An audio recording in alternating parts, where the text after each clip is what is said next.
politique république démocratique du Congo, ban école démocratique na pesi nombote. To le toujours que nos émissions sont plus pédagogiques, les ali moko émission oyo to lukaka plus et to attirer attention à la jeunesse montagne parce que ba mikolo to pe passage ba ndwenga ba loba ke avenir à Congo a besoin de dépendre na jeunesse. Yango to zaras toujours na souci loko là, to zana affaire na gouvernement vous allez démissionnaire ali ko za responsabilité na été fisc à travers votre précise émission oyo et pour na ba valeur politique ya mboka na biso bande ko ba se retrouver. To enseigner bango, to apprendre bango, bango ba maîtriser et puis pour que baluka comment bako s'en sortir, to peut pas servir mboka na biso République démocratique du Congo mboka kimbango ya Lumumba mboka papa Honoré Mbanda mboka ya Maréchal Mobutu pe mboka ba koko pe ya boko na biso ya wana numéro politique alelo na mi pona bino mwana mboka Jacques Kaloja zali moko ya banaliste politique to pe journaliste professionnel bien sûr mais école Congo démocratique to mekempe ko échanger par rapport à nous sommes dans la République démocratique du Congo le 16 passé à tout le monde qui Martin Fayulu Libanda mais avant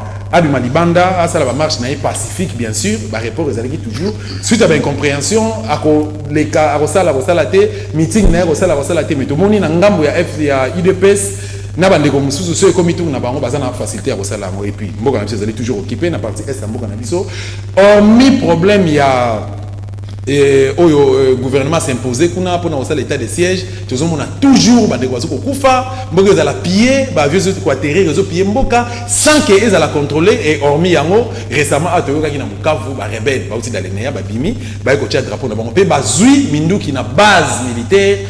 Il y a FARDC pe ba vis bande qu'on a fait FARDC ba bima ba kende pe et c'est le mec qui bongo. En dehors moi conflit mon koboye et komi kobima balobi que Martin Fayulu m'a dit Azana convalescence, na Paul Kagame, Kanambe et autres. Qu'est-ce qui se passe dans la République démocratique du Congo? Les cambaram, bandeko, ba maman, ba étudiants, ba élèves, ba yaya, ba cheki, ba zeli ko benganga ki non, papa journaliste et dosta, si y a moyen mais quand dénoncer le Cambo et arabe, président de la République des initiateurs nango, pourquoi pas ko annuler yango pe asenga peuple congolais pardon. Ndeko Jacques Mbotena. Mbote ndeko dosta, mbote également ba ndeko nyonso bazolanda biso na émission valeur RDCN tango oyo na kati ya Congo mais aussi Libanda Congo parce que oza pratiquement les chouchous awa na mboka na biso mais aussi Libanda mboka ça bravo il y a de quoi féliciter pour la Moussala. Ça fait longtemps ngai na émission na yo kuna libre débat na CM13 na chaîne chérie na yo lelo na tikala jamais ko leka ba de wazo benga de partout mais qu'est-ce qui fait que yo fandiga mona ndeko na yo kulutu na yo pourquoi pas parmi les invités yo poko za la lignée et yo peut valer RDC apparemment betango sabo ça fait longtemps. Alors là permettre ngana funda yo et pas na ba téléspectateurs ceux qui dosta ya kate parce que ndenge mozomona yawa azana agenda ya ba ministre donc dosta pas bimandako aya na plateau ko ça l'émission il faut comme lettre avant il faut 5 audience il faut beaucoup de formalités et je crois qu'à plusieurs reprises qu'on déplacer pour des raisons il y a sécurité naie et zos à la moins compliqué alors faut toujours échanger il faut beaucoup de préalables il faut moi qui nous ont dit ça les avant donc il y a aucune raison oyo eko ko pekisa biso ko yambaye donc je crois que c'est un frère Boyebi un confrère oyo tozala ki naie na ba plateau on partageait deux fois de plateau mais pour l'instant ce qui peut-être ça la montée yemoko yebi na ba contexte moko ezo senga locaux là moi pour ma précaution ma mingi pour que à ça le déplacement parce que Moussala zo sala makamba lobaka kumba naie c'est tellement sensible que ezo permettre yeta à chaque fois au rendez-vous il y a une émission en direct par exemple et voilà toute la vérité en Rwanda donc au-delà de ça il y a rien.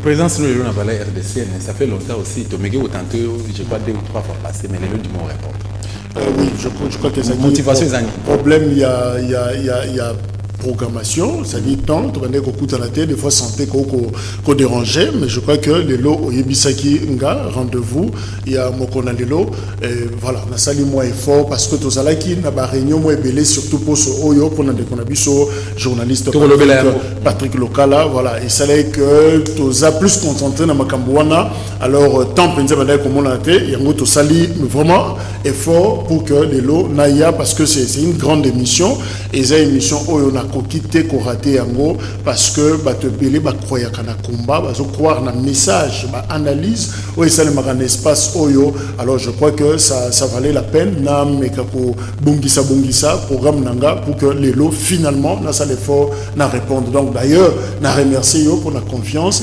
penenge au associé nga na échange mo kona lelo. Voilà, moi mboka ja kalo je to bani maman na solo na mais to kotana na monde na sur la presse. Qu'est-ce qui se passe que journaliste RDCien na kati ya sol congolais na mboka na ye aza na valeur et aza considéré pendant que Mibeko et puis c'est là ça la mosala na ye librement. Et sa volonté ya ba politique. Et sa volonté ya ba politique parce que yebi que presse ba benga yango quatrième pouvoir. Or ce que ça na muta supporter en bandaté et ça justement ba politicien. Donc ce qui est azobunda pour na pouvoir ayoka ke mutu musu bazo benga déjà pouvoir akosala tout à déstabiliser. Et ça a presté, vous avez vu dans le processus électoral ce qui s'est passé entre les confessions religieuses. Ti lelo koyokana et ça n'a pas si makasi. On le sait, ce sont des politiques. Mais en réalité, comment on a vu nos pères religieux, comment ils étaient pratiquement traités par problème na physique, na social, na spirituel. Tous les jours l'église, mais un animateur d'une institution, après plusieurs rendez-vous manqués. Et les politiciens ont une stratégie qui a déstabilisé Batou. C'est vrai, presque dans un pays, ils ont contrepoids. Ils ont Moussala Oyo, ils ont comme un équilibre dans un combat démocratique. Alors, chaque fois, ceux qui pressent, ça a fonctionné librement. Normalement, dans le contexte de l'Afrique, ça a dérangé de temps en temps. C'est-à-dire, laisser la presse fonctionner librement veut dire permettre à la presse de déranger continuellement le régime en place ou les pouvoirs. Alors, dans ces cas, les politiciens vont monter une stratégie comme pour paralyser le secteur Rwanda et fonctionner pas comme il se doit. Mibé Komboka et prévoit que subvention est là. Personne ne me dirait que subvention est là. Comment vivent les journalistes? Bisso, les journalistes, tu verras officiellement dans Mboka na Bisso. Souvent c'est sans salaire, souvent c'est rien du tout. Donc c'est vraiment un métier pratiquement sans avenir. Métier qui attirer soit sérieux. Mais si on le fait, c'est par vocation. Ils ont enseignement. S'ils continuent à enseigner, c'est parce qu'ils appellent, ils ont vocation. C'est parce que tu as. Mais en termes, il y a viabilité, en termes, il y a standing, en termes, il y a vie. Parce que loi est à définir dans beaucoup de journalistes locaux, notamment, à tirer essentiel, il y a lobby kobi kanaye, c'est-à-dire vie naye, à tirer un bon ressources et ont na musala wana. Mais les lots, personne ne me dira na musala na biso oyo qui a zo futandaku, a zo futa courant, a zo futa maya, a zo milati sa osala makamunyoso essentiellement na musala oyo. Donc c'est pour dire que nous vivons non pas dans Moussala, mais c'est par passion que tout ça là est fort pour que tout Bunda, tout ça Moussala. Donc moi je pense que situation à presque les lots, ils ont voulu comme ça par des politiques. Et ben dit les lots depuis Maréchal Mobutu, on a vu positionner l'Union nationale il y a presque du Zaïre et Zalaki Nango à l'époque. Donc on veut vraiment faire en sorte que encadrer yango, gérer yango pour échapper bangoté.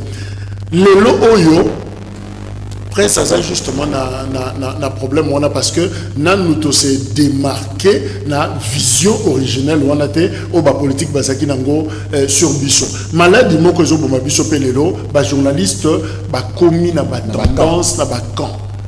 Alors biso en soi tout ça n'a pas problème entre biso parce que éthique na biso le solidarité. Principe yango wana.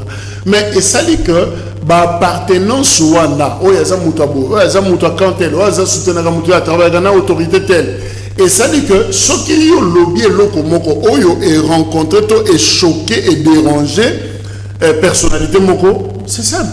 Il y a un téléphone à Bengi Mouninga na yo wana journaliste. Mais comment ton ami l'a fait ceci? Alors qu'est-ce qui va se passer? C'est l'autre ami, ce n'est pas les politiques. C'est l'autre confrère où il y a un plateau, mais il commence à tirer sur toi. Déco Jacques, avant de continuer, tu m'as toujours marqué le tu y vas position. Tu travailles dans nani et puis pour nani.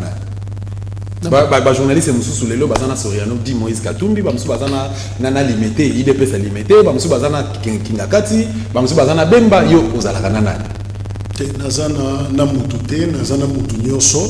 crois que tu m'as vu faire le travail depuis un temps et même dans l'article où on a publié, je crois que tu as en fait, tout cela dans l'information, ce que c'est au lobalikambo ya muto lobby, ce que c'est au lobalikambo muto on a équilibre je crois que kozala mutu ya mutu en tout cas pour l'instant on a termiawa et nazam sikamokote en tout cas nazam mutu ya batu nyonso pour raison d'information simplement et voilà donc je crois que c'est tout ce que je peux dire sans porter un jugement de valeur la bandeko ils peuvent se retrouver quelque part c'est vrai on a eu à assumer des fonctions dans le cabinet et tout ça. Mais fonction on a assumé après fonction c'est fini. Comme étant journaliste et je continue à le faire. À un moment donné, tout le monde a dit, je crois après prestation de serment à M. Chilombo, c'était l'année vers la fin 2019. Madame Denise Nyakero a qui charge à la journaliste pour un congrès. Que c'est porté congrès à l'Union nationale de presse et RDC. Est-ce qu'il y a une occasion et pour naïe donc dans la tangi comme on est dans le bélier c'est qu'il y a aussi la vision de la politique somba INPC et puis donc chaque politique a sa part naïe. C'est vrai, ils ont Kérouté, ils ont Matataponia à l'époque. Je crois que l'avant-dernier congrès, le Premier ministre à l'époque, Azouakango, en charge, paix à son âme, le président Kassonga Chilunde, Sokazaki vivant, après Kobeta Dissolo, comment ça s'est passé. Mais ce qui est vrai, à Néoyo, Topé Congrès à Soukao et Salamina Mwanda, première dame, à Tchakilobo, qu'on a eu, qu'on a organisation. D'abord, c'est justement, et là où tu as déploré dans le début. Manipulation. Ce qui presse à incapable d'organiser fête à Yemoko, anniversaire na Yomoko, congrès na Yo, Ozo Salaga na Makokite, il y a que déplacer les journalistes de Kinshasa, Tina Mwanda, Ozo Salaga Makokite, il y a que louer salle, Ozo Salaga Makokite, il y a que Sala Makabo au salle. Et Zola qui sont déjà dans le niveau ni bâtir la presse pour vivre malade, il faut m'attendre. Pour vivre malade, il doit appeler quelqu'un. Pour vivre malade, il faut mon texto. Pour vivre malade, il doit recourir à la libéralité. Et deuxième, et l'autre, il faut qu'on relève, ce que nous, politiciens, nous ne pouvons pas mater. Ok. Apposer un acte gratuité. Tout acte posé par un député. Nous avons la capacité. Yo dosta ofandi awa mais mutu aki kotala mama na yo akotala ndeko na yo akotala mwasi na yo na maternité po akabele kaka loso oyo akabele sukali na caméra ya bosa na kopamba te faut ba caméra 15 et ya ça c'est la condition mais yo nanga ndeko ya okabeli batu combien bon ba filmer oyeda batu combien tant que ça bilamba na yo okabela batu oso ba sapatu na yo opesa batu mais parce que tu n'as pas ces réflexes. Il y a politique. Moyen on se fait accompagner par caméraman les athées. Mais au moment où on a joué la montage, je mourrai à Fandi, là, on a 4 ans, Benda Koto, Zoumembo, on a mis dans son place, on a mis dans un billet. Cette arrogance-là, c'est manque de respect dans le peuple. Et voilà, donc on comprend que Bango, Ata, Azotimola, Libulu, Ata, et au combo, la balabala. Alors, ce qui fait que ceux qui continuent à changer, continuent à secteur, même 500 francs, il n'y a pas que d'une manière ou d'une autre, tu peux répondre. D'une manière ou d'une autre, tu peux foutre 500 mais comment? Peut-être qu'on le sait. Moi, je suis récemment à la presse et à la 4e pouvoir.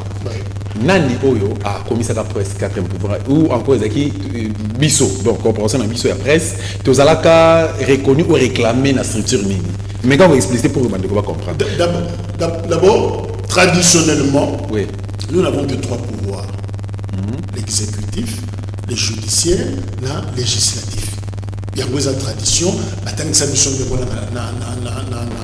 la science politique mais seulement comme ça presse 4e pouvoir et ça une notion oyo constatée dans l'espace démocratique. C'est-à-dire dans un espace démocratique, Nous avons 3 pouvoirs traditionnels. Même nous avons joué un équilibre.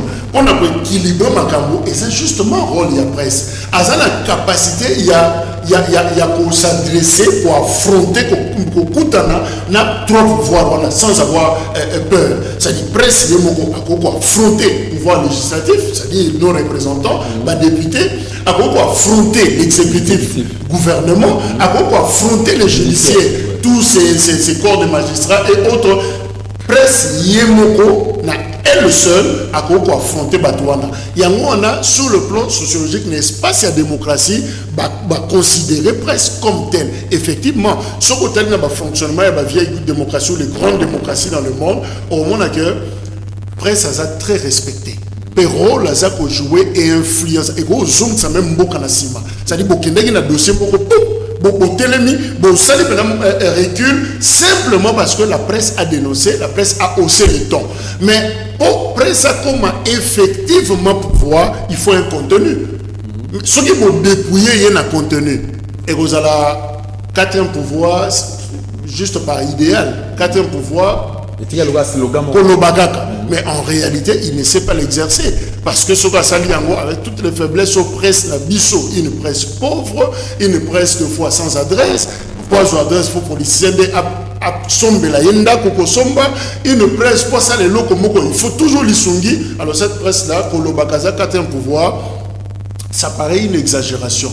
Mais je crois que nous n'allons pas baisser les bras, c'est vrai, to yebi, que tout ça, 4e pouvoir, où nous sommes appelés à l'être. Alors, je sais qu'on a petit à petit, to bunda, pour que topé sa presse soit beaucoup plus de consistance. Et là, ça prouve, les gens nous attaquent. Vous n'êtes pas professionnel, vous n'êtes pas professionnel. Oui, par comparaison, on a sa gêne de foi. Ce n'est pas la compétence qui nous manque, ce n'est pas cette intelligence. Nous avons des journalistes très bien formés. Je profite de l'occasion, pour nous rendre hommage à 2 personnes. Deux grands pour Nanga. Notre aîné, Nyangilelo, qui est parti. Oui. L'autre aîné, Pesanga Batoli Ebele, Jules Lombo, Kachita, il y a RTNC, Bangoné Soubasa, il y a RTNC. Mais qu'est-ce qu'il y a à reprocher à Batouana? Et le connu Yokolo Bamabé à Batouana. Quand je commence ce métier, mon modèle est Azati Lelo, qui bambiche toi. Et le connu n'a pas reproché à Moutouana. Mais pour moi, c'est une personnalité école. Tous les jours, j'apprends de lui. Dans la Zagosala Moussala, moi, je puise toujours beaucoup de choses et pas naïe. Et le connu a pour reprocher. Mais je crois qu'ils évoluent, dans l'environnement oyo. Et je peux s'habiller vraiment ma coquille, il y a voler, il y a mata, il y a salaboué. Et voilà, on fait avec. Moi, quand j'ai calongé, tu évolues des points certains. Tu as toujours la décision, plutôt il y a presse, à quoi la télébanini, à quoi travailler, à prester comment, comment dirais-je, qu'il y a un apport responsable pays idéal, dans la situation, il y a beaucoup de République démocratique du Congo. Est-ce que, au cours de répéter, les autres pays sont mécanisés, tu as échanger, ou bien vous êtes toujours dans la même position?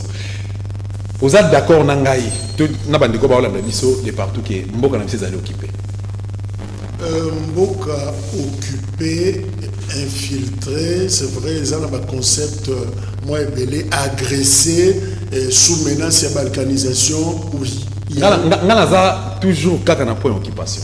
Est-ce que le pays est occupé, la RDC? Je ne saurais, il y a coupé de manière brute comme ça une réponse, parce que surtout circonscrit, tous ont le même entendement sur le concept, il y a occupation. Okay. Et là, on y a loba, contenu, n'oublie pas que je fais les lettres, donc, tant que le bélo, il faut que tu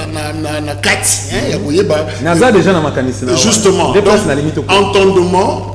Il y a trop parce que tant qu'on a des détails, on a que tant approche, la façon comment on a mais ce qui est vrai, les Congos est sous menace, les Congos est envié de partout, les Congos courent un danger, peut-être il y a dislocation, Tobabo, Tolabiso pratiquement m'appelé ça, je crois. Peut-être que Togo n'a pas terme mon côté, mais en tout cas en termes il y a idée, en termes il y a compréhension à l'Ikambo, c'est vrai, Mbo Cannabis est sous menace. C'est vrai qu'il y a un livre, il y a crime organisé en Afrique centrale, et c'est son éclat. Mais tout le temps, il y a crime organisé en Afrique centrale. Il y a ce temps, il y a du début à la fin.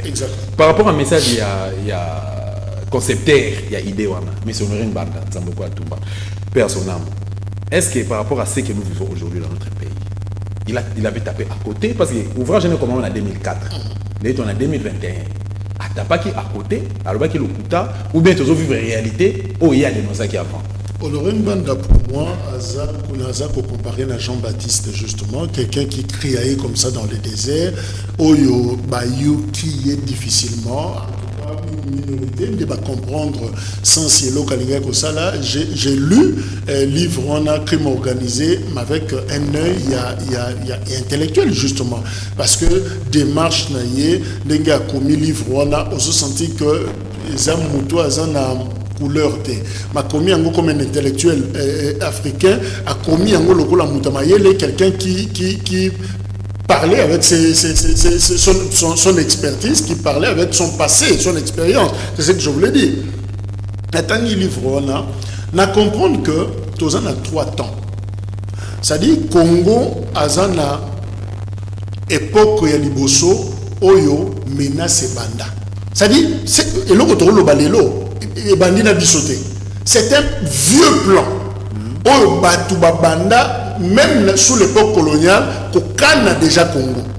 En complicité de ba colon. Oyo ba créer la biso ba division ba ni, c'est-à-dire ils ont organisé les choses et Kateli na bango même découpage au bassin il y a territoire.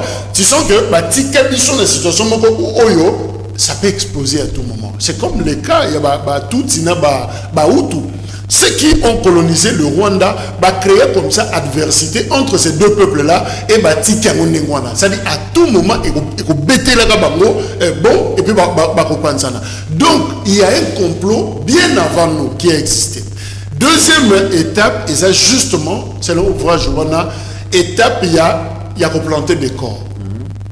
Avec par exemple l'ancien directeur de cabinet, il y a Maréchal Bisengimana. C'est-à-dire, et ça le bateau, il y a uniquement pour la femme de Samasolo. C'est-à-dire qu'on pénètre la société congolaise.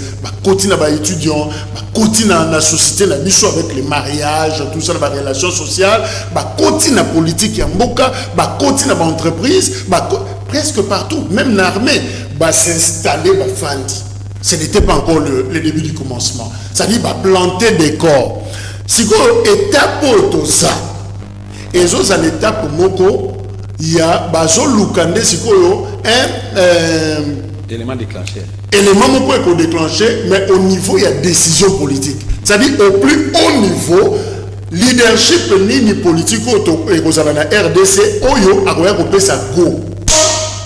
Makambo bandi balamoka. Ndesika toujours balukasiko. Ils ont commencé avec le maréchal. Bayena Laurent Désiré Kabila, l'équipe à Joseph Kabila, il continue encore à bousculer les régimes. Joseph Kabila qui concerné il y a vision, on a tout la démarche. Non, dans Zolo Balikambouya, première étape, avant colonisation ou pendant la colonisation, il y avait déjà. Non, la question par rapport, il y a positionnement. Il y a Joseph Kabila parce qu'il n'a pas quitté tout ça, même dans il y a livre, il y a incision, la page échappée, il y a une lango. Mais si on aurait une bande à citer qui combo, Joseph Kabila, il est concerné. Il a une mission, il y a tout. Parce qu'il a traité qui est même de tout. Il y a une mission, il y a comment dirais-je, comment concrétiser, rêve de mission là-bas. Voilà. Non, mais on les a donné au auteur et à livre à avancer. Moi, de mon côté, parce que en tant qu'intellectuel, quand tu lis un ouvrage, il faut toujours qu'on ait un esprit critique. Yozotanga, Koubé, sauté, mais il faut que vous ayez mandat à travailler dans le service de sécurité. Dans le travail dans le service de sécurité, élément où il y a ça, n'enga bandagi ko intercepter ba message à bateau, ba conversation, courrier électronique na bango. Moi, je ne suis pas en mesure de le faire maintenant. C'est-à-dire, n'a zappé na religion n'a mon côté. C'est-à-dire, mes éléments en moi qui attestent effectivement, dehors, il y a ce que Mbanda a dit, qu'effectivement, tel régime est impliqué. Mais seulement, je comprends de manière grosso modo, dans l'ensemble global, que recherche il y a un leadership qui donnera le go pour que Makambe bande. C'est là où ça ne marche pas. Mobutu a paru un peu tolérant. Alors, mon Makambo, on a minimisé, Mbanda l'a dit. Bazo alerté, il y a un plan. Non, laissez les réfugiés s'installer et tout ça, laissez-le. C'est justement, Bazo Nyo, comme Apana Bango, principe international, lobby Ango, Botikamamba Fanda. Or, ce n'étaient pas des réfugiés. C'était des gens qui étaient dans une logique. Mobutu a minimisé, écoutez départ. Laurent Désiré Aye, même quand il signe avec ces gens dans le cas de Afdel, il a minimisé. Il a semblé minimiser la chose. Bon, semblait minimiser, peut-être que l'idée naïe, on a Koloba, on a un bon racine. Ça dit, qui était naïf finalement dans cette histoire-là? Ça dit, le complot était plus fort que Laurent Désiré Kabila. Bien que dans 98, il y a bête balle à ciment, pour se ressaisir, mais c'était trop tard. La machine les a tellement installée que et broyé et emporté, n'a jamais trahi la nation. Joseph Kabila, tout le monde y contexte, c'est 1+4. Tout le monde est cheminé. Contexte 1+4, on a explicité Robert comme vice-président de la République chargé à défense et sécurité. Mais Robert est venu dans la belle, dans la couleur. La couleur, c'était le RCD. 1+4, c'était un espace connu. Mais l'origine, il y a toutes les grandes puissances, il y a deuxième guerre, il y a Congo. C'est-à-dire le RCD, le MLC, l'opposition politique avec Zaïd Ngoma à l'époque, et puis le gouvernement de Kinshasa, où ils avaient représenté dans Yerodia. C'est-à-dire, force nous na terrain, ça qui représente un espace où on a. C'est-à-dire, ils avaient même espace, il y a guerre. Et ça, pas tout, mais pas beaucoup de monde qui même. Et ça, pas belligérant, va se retrouver dans l'espace. Alors, qui devrait prendre la décision? C'est vrai, Joseph Kabila, d'abord, posture naïe et à ça qu'il a problème, il y a perception dans la société congolaise. Déjà, société qui a difficulté, il y a que comprendre est-ce qu'il y a biso, toi, il y a bisoté. Et l'Obama est belé sur yé. Ça reste encore, il faut qu'on continue à faire la recherche pour voir c'était quoi la vérité. Est-ce que ça bon côté, ça bon côté? Alors, finalement, n'est pas ça qui est entouré. Qu'on lève option en tant que leadership politique, et ça est moins compliqué. Parce qu'il fallait aussi consulter les autres. Bilo Kabongo Moutouloko, la Jean-Pierre Bemba, tout y est caractère naïe, mais dans catégorique dans Bilo Rwanda. On s'est dit, mais est-ce qu'on peut commettre la Bemba pour Masola Jean Rwanda? Et aussi, Zaïd Ngoma, c'est vrai, il y a un RCD, à Kima Bangwa et Kozonga, à continuer dans l'opposition politique. Wamba Diawamba, c'est ça. Voilà. Donc, c'était un peu compliqué sous Kabila de faire la chose. En tout cas, plan Wana est raté. Avec Félix Tshisekedi, on voit encore une fois la même pression demeure. Le Rwanda qui continue à faire pression, il veut avoir des contrats, il veut avoir un partenariat beaucoup plus officiel. Nabiso, on a un ambassadeur pratiquement plénipotentiaire qui est sur tous les dossiers, qui hausse le ton quand il veut. C'est-à-dire, on sent que ces plans-là existent. Il suffit simplement qu'on ait un leadership politique faible. C'est fini. On a accompli plan Wana. Donc, les Osenganabissot, tous à la très jaloux, très vigilant, même très trop regardant même na leadership Nabisso, qu'au kenge la yango, parce que ceux qui ont moutumoka koiwana, oyazande bakino baka lembele, c'est très dangereux. Et plan Wana et banda avant biso mutabandango azate la génération Nabisso azate. Même honoring banda akuta déjà plan Wana ezalaki. Alors finalement, ceux qui ont tiki yango, tous à prudente, tous à vigilanté, bah alerte ezate. Un jour, la chose n'est plus. Merci beaucoup, Jacques Kalonji. Nous avons rappelé que Azali présentait l'émission Libre Débat, Ozole Kana 2013, chaîne numérique et puis Eza na YouTube. Donc, sur le côté na YouTube, on 2013. Donc, CML 13 TV au moment là. On a lancé site d'information afriquemedia.net aussi. Voilà, donc il y a une capacité à un journaliste scientifique, responsable et plus professionnel, pour que ça congolais information malum topé menia malamu afin que mon côté azala et là mon côté zappé tout citoyen congolais na katia mabele à qui mbam moi na boka Jacques Kalonji par rapport à exposer tout ça là réfléchir bien sûr la situation se reconnaître mboka na situation occupation. Tous on a dit la presse. Est-ce que monité que ceux qui pressent na biso sont responsables?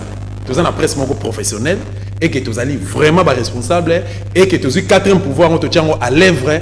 Le coup la gouvernement na biso des missionnaires, tout monde la politique na biso bazali plus ba traître, va trouver plus pour na ba vendre na bango. Tout ça ba bien ils font semblant que ceux qui les lots presse na biso a responsabilité ya côté les mains pour la situation occupation mboka na biso et qu'on apporter un plus.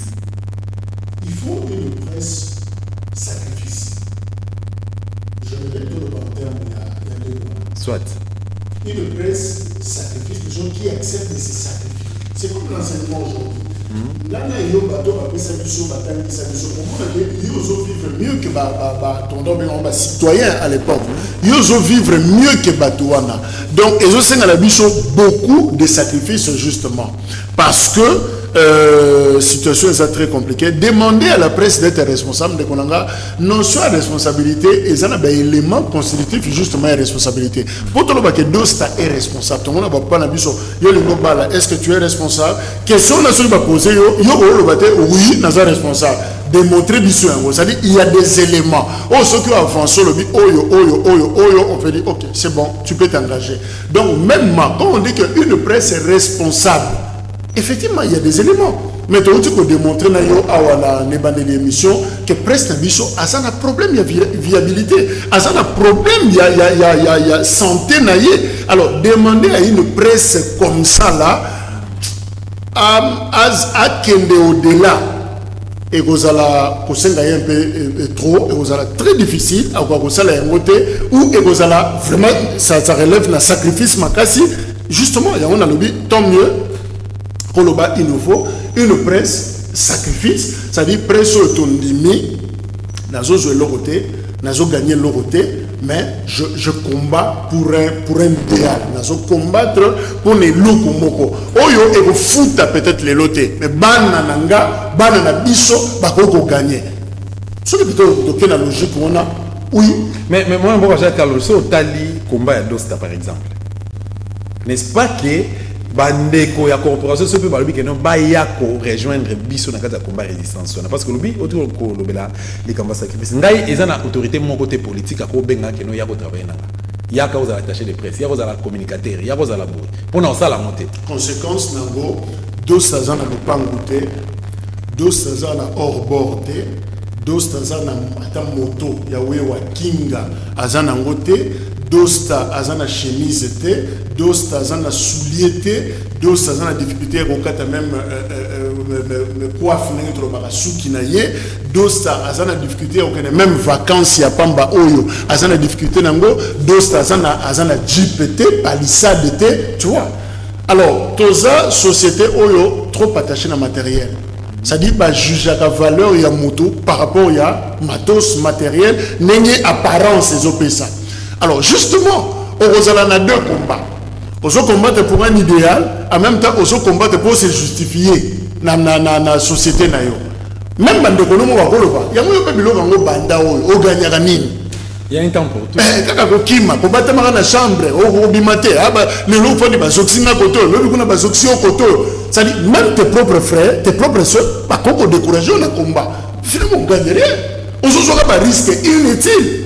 Comme on a commis entre le combat, l'idéal, entre la survie, entre le matériel, et ça exercice au biso journaliste et billet au commun. La plupart de biso prenons génération de biso. Mais toujours nous naté, Jésus qui est si on vérifie dans la plupart des cas, l'équipe déjà 30 ans, l'équipe a 40 ans. Mais ceux qui ont l'équipe à 40 ans, mais avec quoi?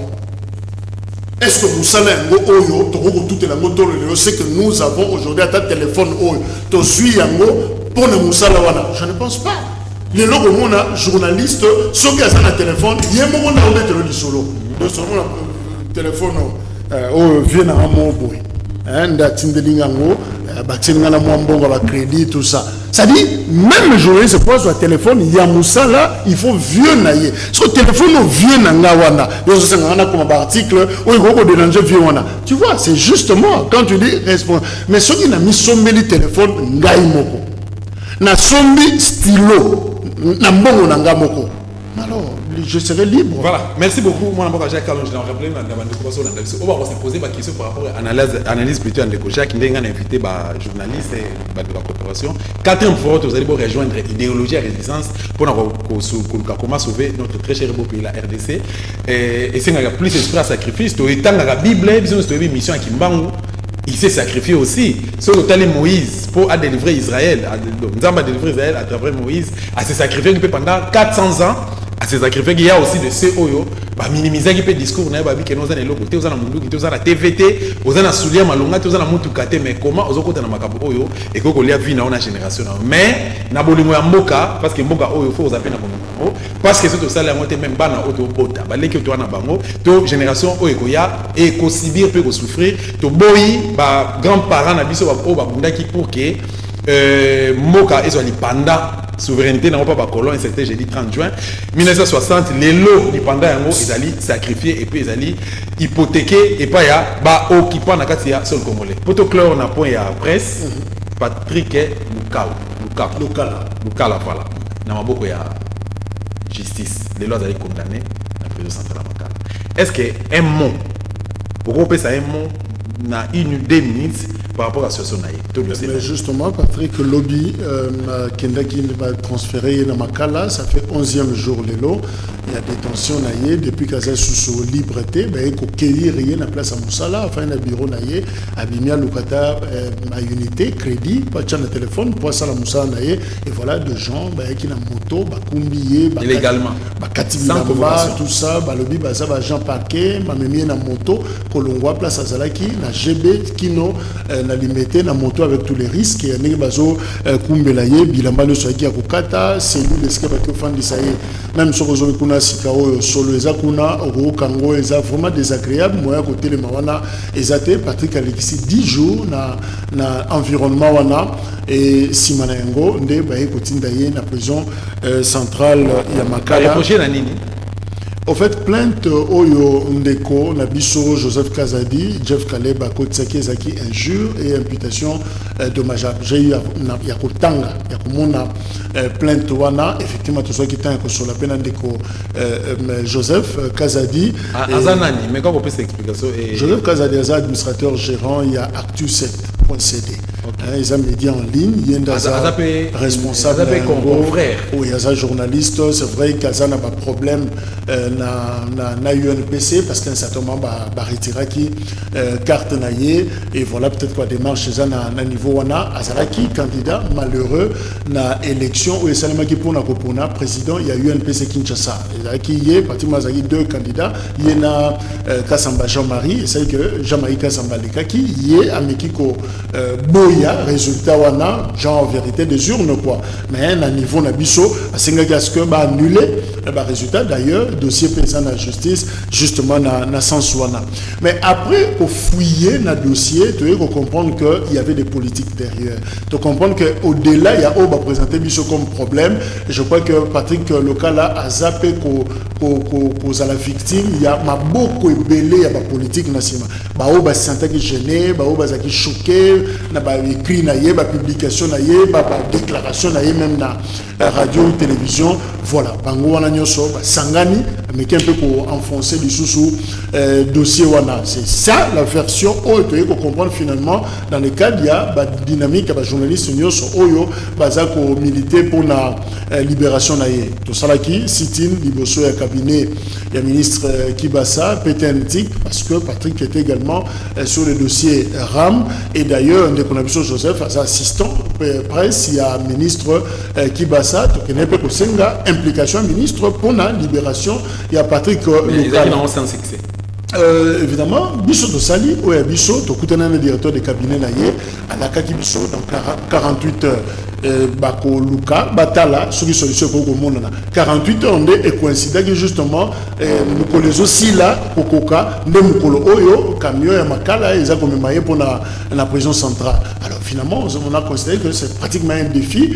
pour Nabiso yangwana tozaki sous la réunion pour na parce que Poso tozo bande sika oyo tokozala na point de presse lundi oui je crois oui novembre tokozala na hôtel KB awana Willery na Kinshasa tokozala wana pona ko bimisa siko ba vérité nyonso biso toyebi évidemment au septon ko intensifier mobilisation na biso pour la libération de la Patrick d'abord le départ ezaki jama mabe soki prenons raisonnement par absurde. Aujourd'hui, hypothèse, il y a injure et imputation dommageable parce que le dossier est à niveau parquet, on va s'inviter, on va fixer l'affaire, à niveau il y a tribunal. Sauf que Zabongo, ndengwana bazwaka mutu injure na invitation dommageable na esika na musala mbala moko sans invitation botoki mutu bokena ye pour l'interrogation.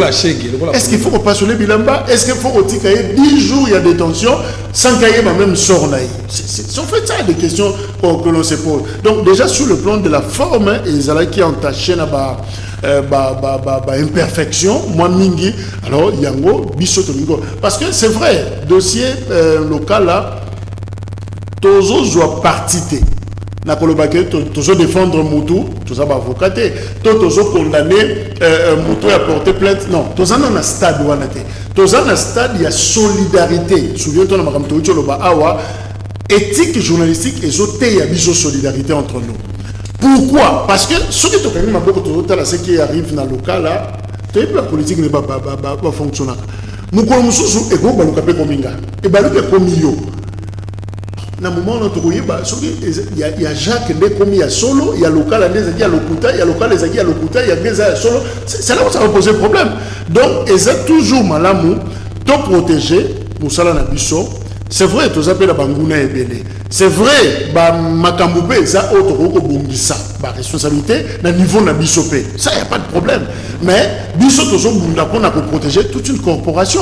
Parce que ceux qui te pèsent couloir dans les politiciens, pas banda kozwa, l'intention na bango. Mais le local a basé Bélé. Au revoir, surtout quand on a besoin de la moune, on a émission sur salamité, rédaction sur vide, parce qu'on a vu pratiquement tout le monde. Na Makambo solo, na Makambo lokuta, à tout consoli. Dossier un député a bâti six jeunes filles. Oh. Jeune fille mineure. Député qui mineur ou majeur? Majeur, moi na boti azui bon le rôle la tata moi nazo kima nga la zana fito futanda ko tout ça azui moi na ko pas député. Je prépare un article sur ça. Ake ko tika ba ko retrouver moi na ba trace ya viol. Député national. National. Parmi les 500. Oui, je précise. Moi, non, elle a violé, elle a 7 mois. 7 mois d'existence. Non, tous les gens évidemment, ils ont dossier la misoté. Non, tous les gens c'est une information, ils ont qu'on a valeur caca. Moi, on a violé, ils ont bébé. Bébé. Non, on a violé. Parce que maman et moi, on a kanda, alors bon, donc là, je suis en charge, moi, on a yo, on a des jeunes filles, Madame Bandanaya, moi, on a zola, on a papa naye, et c'est comme mais curieusement, juste après, moi, j'ai vu des photos. Ce sont des photos, pour raison de moralité, bah, on a TVT. Mais j'ai vu, ce qu'on a des vidéos, Tina Souka, c'est comme ça, ma casse. C'est comme ça, ma casse. Tu ne sauras pas. La Kissim. Tu as un moine. Qui a fait ça? Il n'y a que les juges, il n'y a que la justice qui peut, comme ça, pour établir responsabilité, pour imputer un mot et pas la mot. Mais ce qui est vrai, il y a un fait. Donc, on va dire, moi, non, 7 mois, non, 7 mois, j'insiste. Donc, bébé a 7 mois. 7 mois. Moins d'une année. Alors, c'est que biloko bongo soki boye ko dénoncer bolobi yango sache que mouton est-ce que vous puissiez dire combo ya député on ne sait pas encore le faire parce que tozo réuni non je te promets tozo sangisa d'éléments soki to sangisi yango nyonso ekoki et je crois que to retient yango sur la place publique parce que oyebi na lutte contre violence faite aux femmes ou aux jeunes filles na mboka na biso excuse les athées, règlement l'amiable les athées. Et boyama, droit pénal na biso epekisi yango dans les kinzon zéro ya kosala wana les athées. On doit dénoncer ce qui a été fait et ça gravissime, insupportable. Ça c'est détruire l'avenir, il y a moi na wana. Ce qui monte à salir à mon intention, on ne sait pas. Ce qui est malade qui n'a pas moi. Donc, permettez-nous de réunir tous les éléments qu'il faut pour que tu sois représenté. Mais il n'y a pas que l'Ikambouana est à la solo. Et à la lokuta. Ceux qui ont le biango, nous devons ressentir choqués dans ces dossiers-là. Maroulukisa toute ta vie. Donc voilà un peu le risque qu'on a. Jusqu'au point que vous contraint de biso na hypocrisie, on ne sait plus faire le travail, on a peur.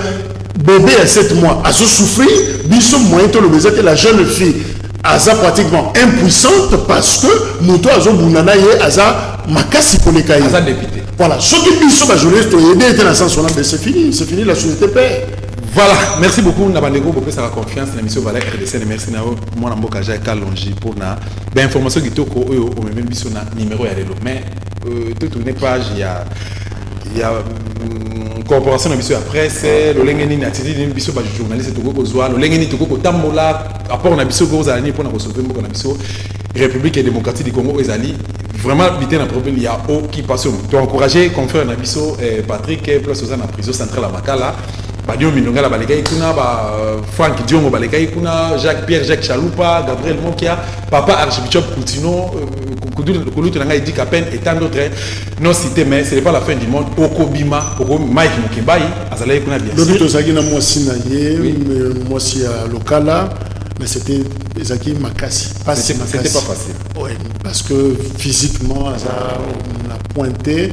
Et puis, il y a vraiment la difficulté. Makassi, pour raison, il y a santé naïe. Ils ont vraiment précaire. À Ibisu Sokazana Mouana, il y a 1 année et demie, où il est sérieusement malade.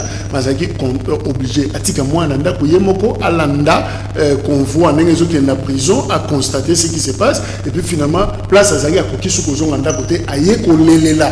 Pas journaliste, pour dire, mais finalement, est-ce que Boko ça a quelque chose? Parce que situation Zagi Kozon, Anda, que nous là, la Yomoko, na Mouana malade. Yomoko déjà, Mamoza malade. Alors, le lobby est pathétique, Moutakourek, qu'on supportait en côté. Et je crois que nous connaissons Yves Bouya, à Zoki Maloba, na combo ya dynamique, on a un journaliste, et à rassurer qui, maman, que toko sala, ou esengi na biso ko sala, pour na ko bundela, de qu'on a biso à joie liberté, parce qu'il a une responsabilité à famille naïe, ou esengi à l'andelango. J'insiste beaucoup, je l'ai dit, on est mieux servi que par soi-même. Je crois qu'il n'y a que le cas là qui peut mieux porter fardeau et famille naïe que biso.